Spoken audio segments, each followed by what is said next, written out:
Ya, bismillahirrahmanirrahim. Assalamualaikum warahmatullahi wabarakatuh.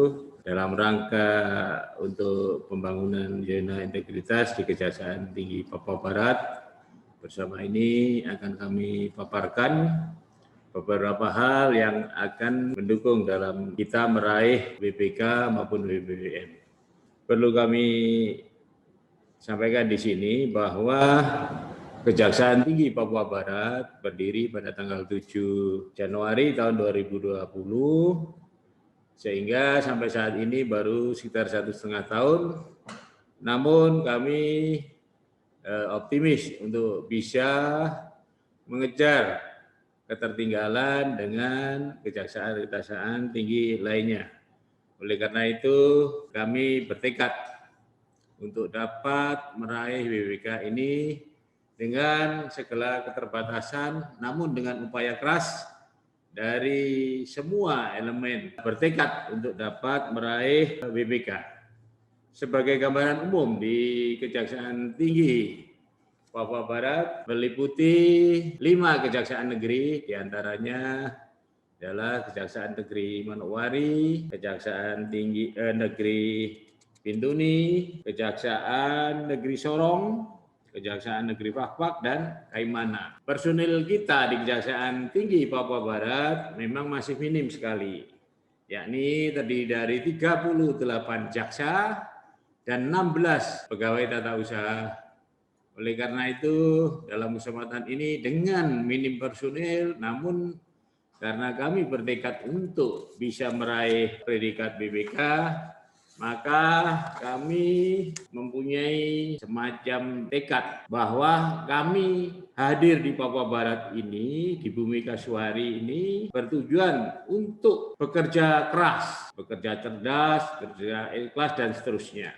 Oleh karena itu, perlu kami sampaikan di sini bahwa dalam rangka meraih BPK ini, 6 area perubahan yang terdiri dari manajemen perubahan, penata laksanaan, kemudian penguatan manajemen SDM, serta penguatan akuntabilitas kinerja, penguatan pengawasan, dan peningkatan kualitas pelayanan publik telah berusaha kita lakukan. Di antaranya, dalam manajemen perubahan, target kita adalah kita meningkatkan komitmen bagi semua pegawai di Kejaksaan Tinggi Papua Barat, kemudian berusaha untuk merubah mindset atau pola pikir, budaya kerja, dan sebagainya. Kemudian kita juga berusaha meminimalisir risiko, yakni kemungkinan resistensi kegagalan itu kita berusaha hilangkan. Kemudian kita telah melakukan pembentukan tim kerja, penandatangan fakta integritas, dan sebagainya. Kemudian kita sudah melakukan rencana aksi dengan membuat dokumen rencana aksi dan telah kita sosialisasikan kepada seluruh pegawai Kejaksaan Tinggi Papua Barat. Karena di sini kalau ada satu aja pegawai kita yang tidak mendukung, maka akan dapat mengakibatkan kegagalan untuk meraih predikat BPK ini. Kemudian dalam perjalanan kita juga melakukan pemantauan atau evaluasi, dan kita sering mengadakan rapat-rapat brainstorming dari masing-masing asisten dan tim kerja. Kita lakukan evaluasi di situ. Kita lakukan pemantauan dengan bimbingan dari Bapak Kajati untuk melakukan memotivasi, karena Pak Kajati sendiri sebagai role model, sehingga menjadikan acuan ataupun menjadi tauladan. Jadi beliau dalam hal ini sangat konsen sekali dalam berusaha untuk memberi contoh, sehingga pola pikir yang positif, kemudian budaya kerja yang produktif telah dapat kita lakukan di Papua Barat ini. Kemudian dalam hal penata laksanaan, kami sudah membuat SOP di masing-masing bidang, misalnya di bidang pembinaan, SOP penerima tamu, dan sebagainya. Kemudian bidang intelijen, bidang pidana umum, pidana khusus, datun, dan pengawasan. Dan SOP ini telah juga kita buat dan kita tempel di masing-masing bidang, sehingga semua pegawai yang berhubungan dan harus menjalankan SOP ini, dia bisa paham, dia setiap hari bisa membaca, dan sebagainya. Kemudian selanjutnya masalah sistem perkantoran yang melalui IT. Di sini aplikasi di Kejaksaan Papua Barat ada CPD, kemudian CMS, Bidum, Pisus dan sebagainya memang sudah ada. Kemudian e-dosir, e-pangkat dan sebagainya.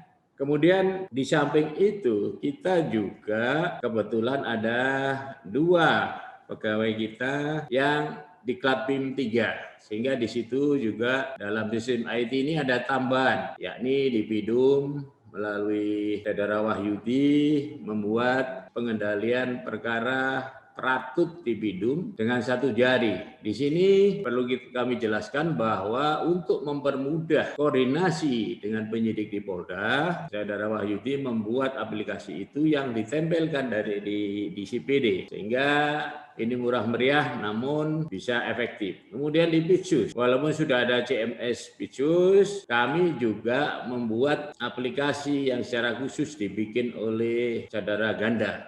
Dia membuat aplikasi untuk tidak hilangnya semua berkas atau arsip-arsip di bidang Pitsus. Di antara semua yang berkaitan dengan Pitsus itu kita scan kemudian disimpan secara rapi. Kemudian masalah keterbukaan informasi publik di Kejati Papua Barat itu sudah lengkap, antara lain juga ada website, Twitter, Instagram, YouTube, dan Facebook. Di sini kasih Penkum dari Intel ini aktif sekali untuk mempublikasikan hal-hal yang positif dari Kejaksaan Tinggi Papua Barat. Kemudian dalam penataan sistem manajemen SDM dari BIN sendiri, dari pembinaan telah membuat perencanaan kebutuhan pegawai dengan merit sistem dan sebagainya. Kemudian di Kejati Papua Barat juga telah dilaksanakan mutasi lokal, internal dan sebagainya. Sehingga kewenangan dari Pak Kajati untuk melakukan mutasi lokal disesuaikan dengan kebutuhan, sesuai dengan perintah Bapak Jaksa Agung bahwa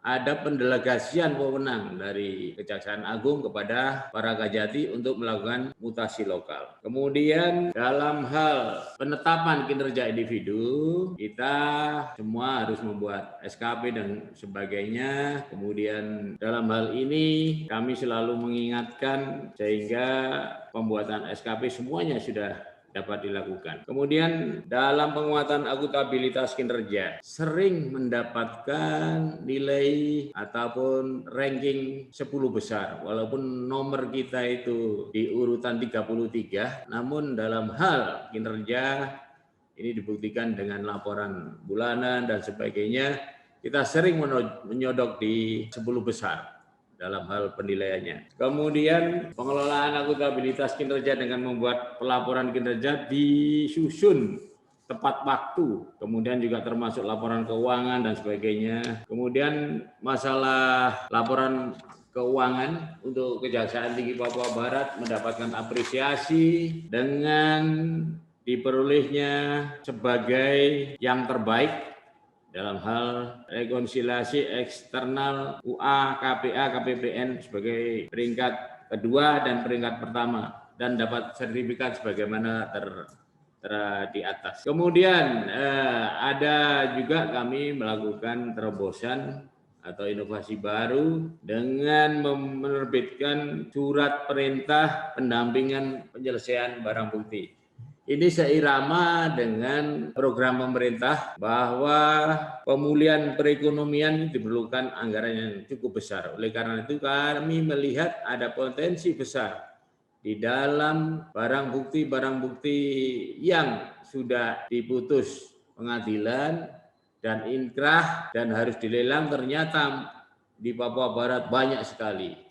Oleh karena itu, untuk percepatan itu kita bentuk tim, kebetulan saya sendiri sebagai ketuanya, untuk mendampingi percepatan pelelangan dan sebagainya, dan sampai kemarin sudah berhasil kita mengumpulkan hampir 4 miliar rupiah.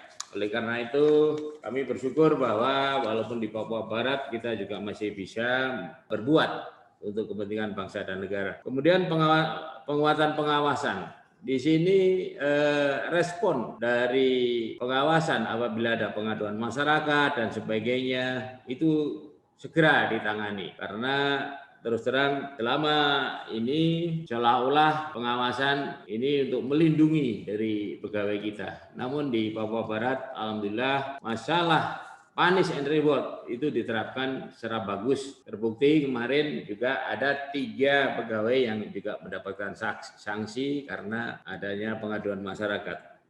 Kemudian kita juga aktif dalam pengendalian intern pemerintah SPIP. Kita juga membuat laporannya. Kemudian respon kita terhadap pengaduan masyarakat ini kita buktikan juga dengan kita buatkan juga kotak pengaduan masyarakat di depan, itu yang secara manual juga melalui website Kejaksaan. Oleh karena itu, untuk Kejaksaan Tinggi Papua Barat, kami sudah melakukan baik secara manual maupun secara melalui website, kemudian juga ada melalui email dan sebagainya.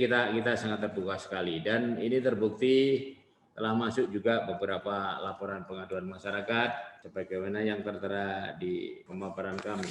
Kemudian yang terakhir mungkin masalah peningkatan kualitas pelayanan publik. Di sini kita sebelumnya juga membuat maklumat pelayanan, kemudian kita membuat standar layanan di PTSP dan sebagainya. Kita buatkan sprint pengelolaan SIPBN, kemudian juga alur pelayanan itu kita sudah buatkan SOP sehingga bisa mendukung pelayanan prima yang berusaha kita ciptakan di Kejaksaan Tinggi Papua Barat. Kemudian masalah sarana prasarana kita juga sudah ada untuk yang difabel dan sebagainya, sudah kita buatkan jalur-jalur yang khusus untuk difabel dengan kursi roda dan sebagainya, kemudian juga ruang laktasi dan sebagainya, walaupun sederhana kita sudah mempunyai itu. Kemudian berdasarkan keteladanan dari